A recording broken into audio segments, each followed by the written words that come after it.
Thank you, Debbie, for that epic introduction of me and what I'm planning to do with you all. This is going to be extremely exciting, so you just wait. So I'm going to share my screen and get started with our epic endings. How to conclude. All right, give me a thumbs up if you can see my screen. Perfect. Ending epically is so essential. The way you have started is the way you want to end. So if you begin on a high note, you want to end on a high note because you want your audience to be invigorated with what they're leaving from your speech or your presentation. So here's how we're going to walk through this. I'm going to ask an introductory question. We're going to talk about the issues with concluding, some suggestions and solutions, because my word isn't law, an application that I think worked really well with concluding, and a very short Q&A. So let's get started. The graphic that you see in front of you is from a very popular medieval fantasy action series called Game of Thrones. There is blood, guts, gore, romance, and war, and royalty, and all the things that people love in one series. And the diehard fans followed this series and all their favorite characters and watched their struggles and challenges from season 1 to season 7. But when they got to the finale, season 8, no one got the conclusion they were hoping for. Favorite characters died. One just fades into the background. Another doesn't get any closure or the love that we thought he was going to get. And it made people mad. I'm talking about Twitter mad. And you know how social media is. So I pose the question to you in the chat. How many times have you been disappointed by the ending of a movie, novel, series, or just the end of an episode? You can drop it in the chat. You can say how many times. You can say specifically which series it is if you would like. And while you do that, I'm going to tell you about a series I was a diehard fan of. I am big on dystopian literature, post-apocalyptic, and the Hunger Games definitely fit the bill. I followed Katniss Everdeen, the girl on fire, and her being in a district that was the poorest out of all the districts, not to be confused with Toastmasters. Everyone had certain things that they did, whether it be agriculture, coal mining, or fashion, and it all went to the capital, where evil President Snow reigns supreme. And as they're going through the war and they're wrapping it up, we get to the trilogy, the ending of the books and the movies. And it falls so flat. They tied it up in such a neat little bow where she married a man that she didn't even love, had children with him, and went to live in the woods. It was so lackluster. We were disappointed. That was not the conclusion I was hoping for. So I pose this question, again, I'm asking you all, think about it. When were you disappointed at a conclusion? But also think about when you were excited. When was the conclusion epic and you left feeling relieved or satisfied with the conclusion of the story? And if that be the case, why would you want your conclusion for your speech or your presentation to fall flat? The conclusion isn't a separate entity from the rest of the speech or presentation. It is a continuation, a link that needs to end with a bang. Be the conclusion you wish you had gotten, because when you don't have that, you get the Bart Simpson cake. These are excerpts from Twitter about those who were not happy with the Game of Thrones finale. And if you're familiar with the Bart Simpson cake, at least you tried. Then you'll know that that cake goes directly into the trash can in this gift. There are people who said all the scripts for season 8 should have been burned. They said it was worse than the Seinfeld series finale. Someone said we should be writing our own fan fiction because we did not get what we deserve. So make sure your audience gets what they deserve. And you're going to be able to do this by recognizing the issues. And I've discovered 4 issues that I've named Rift. And the first 2 issues are racing to the end and introducing new ideas. Sometimes speakers race to the end of the speech. They had great stories, great personal anecdotes. You're on fire. You're ready to hear what happens next. And they rush. They rush and race through the conclusion, which leaves the audience trying to catch their breath, trying to grab the information that you said was so important throughout your entire speech. Number 2, introducing new ideas.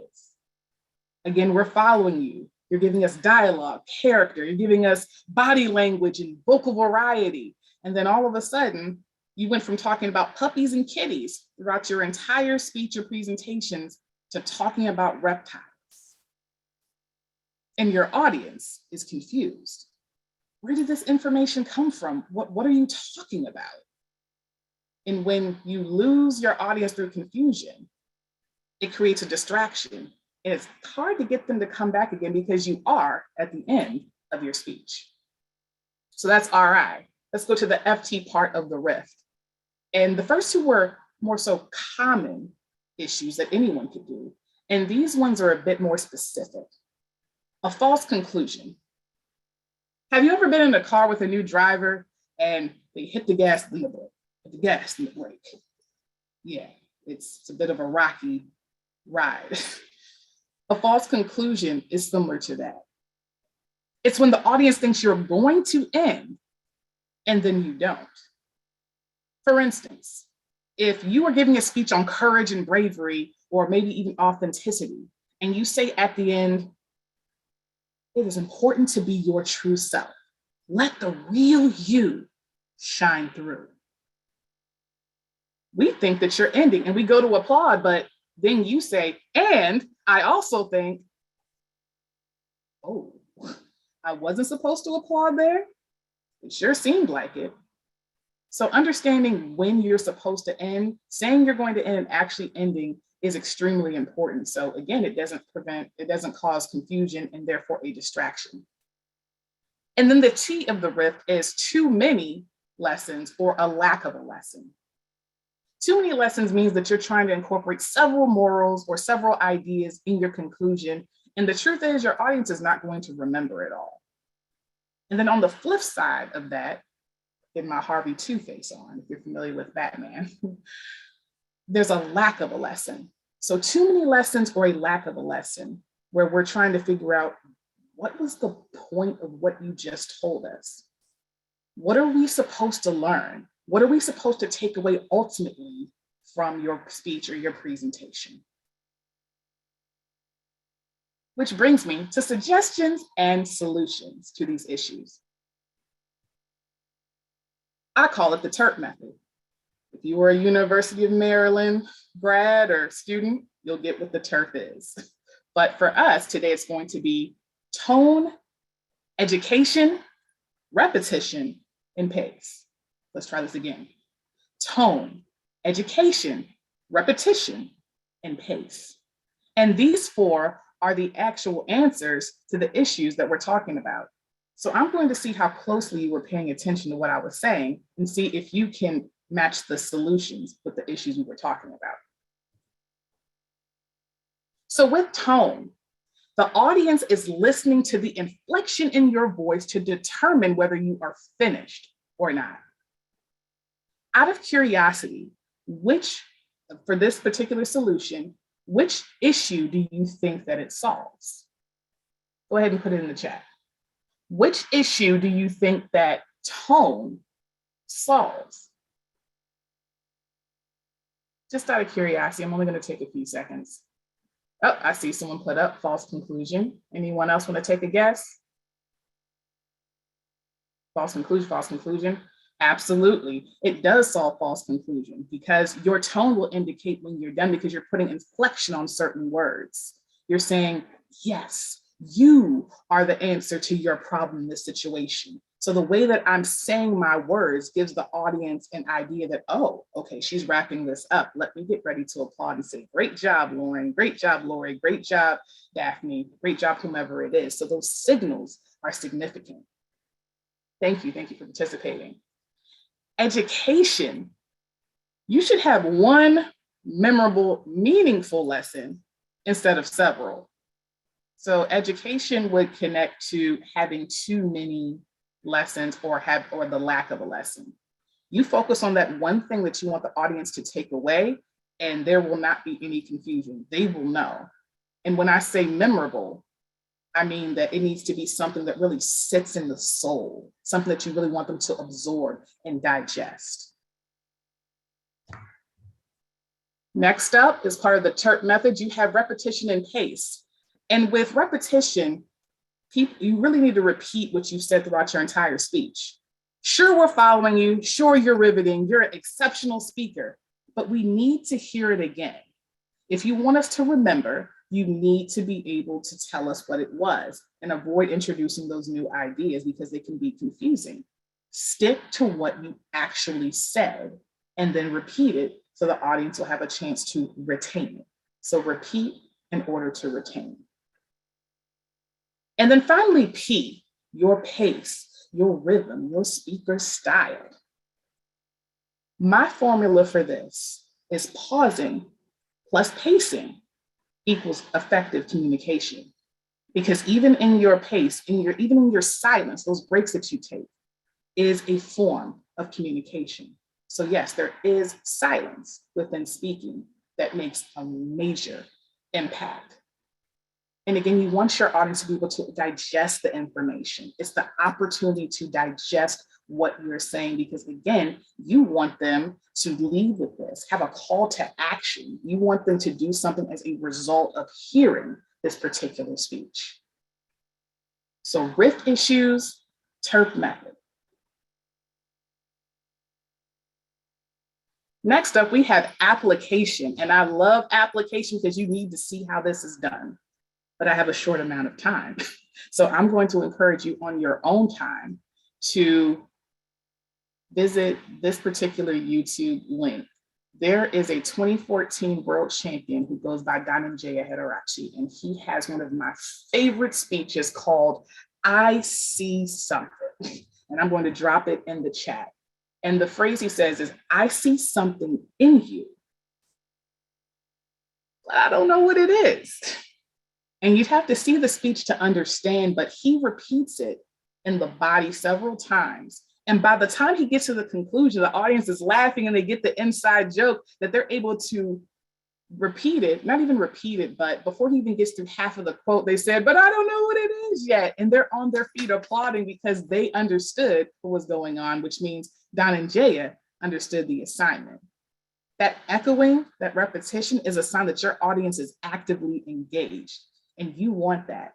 So if you want to check out Dhananjaya and why he became the 2014 champ, this is a great video to see how conclusions are really powerful. But I have a pro tip. There's always something that you can do to challenge yourself, no matter what level you are in Toastmasters, or even if you're not a Toastmaster, there's always a way to challenge yourself. And I say beware of being overly energetic. Yes, I know. I'm a very energetic speaker, but I keep that style throughout my speech. I'm not keeping a kind of moderate tone like this. And then all of a sudden at the end, I'm saying, yes, and this is why you should do what I'm saying to do. Yikes. The audience can tell that you're forcing your conclusion to try to get a rise out of them in a sense. You can deliver or execute your conclusion while still being authentic, while still maintaining that pace. And I use this excerpt from Denzel Washington, who was a commencement speaker at a university. And he was saying that just because you're doing a lot more doesn't mean you're getting more done. Don't confuse movement with progress. And yes, it seems to correlate to what I'm saying as far as be aware of being overly energetic, but it's also the way that he delivers it. He's not saying just because you're doing a lot more doesn't mean you're getting more done. No. He had a very light tone, but he was very firm about it. And he kept that throughout the entire commencement speech. Just because you're doing a lot more, I don't sound like Denzel, doesn't mean you're getting more done. Don't confuse movement with progress. So my experienced speakers, make sure that you're watching your tone throughout the speech, but making sure that your conclusion isn't a place where there's so much hype that it feels almost inauthentic and it shocks the audience, wondering why you're yelling. And there are some speeches that do that, but they're that way the entire time. It's almost pedagogical, but you want to be ensure that you're delivering it with the same style that you were giving it before. Of course, amp it up, but don't overdo it. So let's recap, because that's what we do in the conclusion. Remember, write the conclusion that you wish that you could have had for your series, your novels, and your books. Identify those rift issues within your own speeches. Apply the Terp methods so you can understand how to solve those particular issues. And beware of overdoing it. Discover your speaking style and be authentic. Because when you do, you will have an ending so epic, they won't have any choice to remember that you were that speaker that changed their life. And if there's time for Q&A, or if anyone had any questions for me, this will be the time to do so. So I'm actually going to check. Let's see, anyone have any questions for me? And actually, I'm actually going to drop Denzel's link in there too. It's from a channel called Motiversity. And it starts at about 14:15. And it's talking about, getting up and get going is the name of the title. So if you all have any questions for me, I don't think I've seen any. Am I missing anything? No, yes, maybe. Question: what do people do when they are in a time crunch and cannot conclude effectively? That's a great question. I would say have two conclusions. Your lengthier conclusion that has everything that, I'm going to stop sharing so I can see everyone. A lengthier conclusion that has everything that you wanted to say, and a shorter conclusion that still has those main points, but it's more succinct. So for instance, if you have a speech that's about 5 or 6 lines, you might have to go down to 3 so people can still get the idea without feeling like they've been deprived. Ooh, I see a hand. Sonia, did you have a question for me?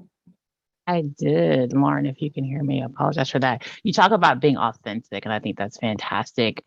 Sometimes, though, when you're reading a room, they're not picking up what you're putting down. And I'm wondering, you're an experienced speaker, do you stop and assess the room? Because it's about audience connection and kind of flip how you're going to end your speech. Or do you just go, this is me and this is what I'm presenting, and go with it? Like, how do you, when you are looking at the room and you find that they are not picking up what I'm putting down, like, how do you recover so your speech encapsulates what you want, but meets their needs? Hopefully that makes sense. No, that makes absolute sense. And thank you for asking. If you don't have the opportunity to kind of study your audience or know who they are beforehand, and you're just in the midst of, maybe it's an impromptu speech or something like that, I would say continue with what you've given, because you don't necessarily know how an audience is receiving you. So certain people may show some signs, but just because, let me put it this way. I gave a speech where I was giving oral defense tips to seniors, high school seniors. And I felt that it fell flat because I wasn't getting the reaction that I thought I should get. But their director said something else. They said those students, even the ones who were only looking forward to graduating, were inspired by what you said, and they were super confident. So I would say continue to be yourself, maybe give it a little bit more energy if you need it, but you really don't know what your audience is thinking until you actually receive the feedback. So in short, be yourself, edit or massage it a little bit, but don't go off script too much. Oh, let's see. What are your suggestions? I see one in the chat. What are your suggestions for making up for the fact of erroneously stating your conclusion too early? That's a tough one. That's a tough one. If you have stated your conclusion too early,